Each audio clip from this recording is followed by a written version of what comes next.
네, 일본 크루즈선에서 격리 기간을 거쳐 귀국한 호주인 2명이 코로나19에 감염된 것으로 나타났습니다.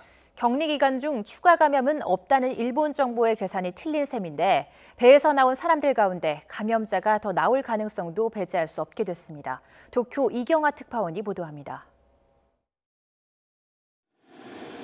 다이아몬드 프린세스호에 탄 호주인 탑승객 164명은 2주간 격리 기간을 거쳐 음성 판정을 받고 배에서 내려왔습니다.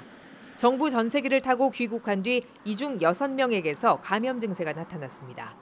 호주 보건당국 검사 결과 2명이 최종적으로 양성 판정을 받았습니다.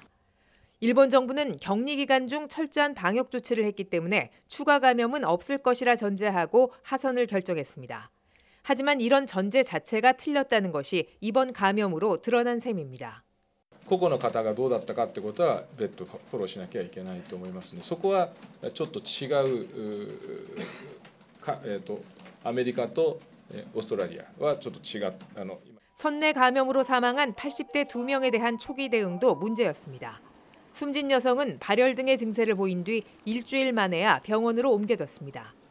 병원 이송 당일까지도 바이러스 검사를 받지 못해 병을 키웠다는 비판이 이어졌지만 일본 정부는 의료진에게 책임을 돌리는 모양새입니다.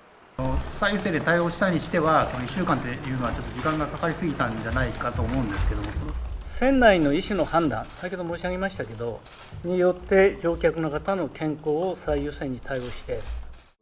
엎친 데 덮친 격으로 도쿄올림픽을 제대로 치를 수 있겠느냐는 회의적인 시선도 이어지고 있습니다.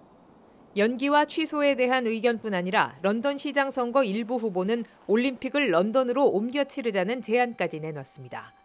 일본 정부는 코로나 대응에 문제가 없고 국제올림픽위원회의 신뢰를 얻고 있다고 주장했습니다. 하지만 전례 없는 대규모 감염 사태는 일본 사회를 예상하기 어려운 불확실성으로 몰아넣고 있습니다. 도쿄에서 YTN 이경아입니다.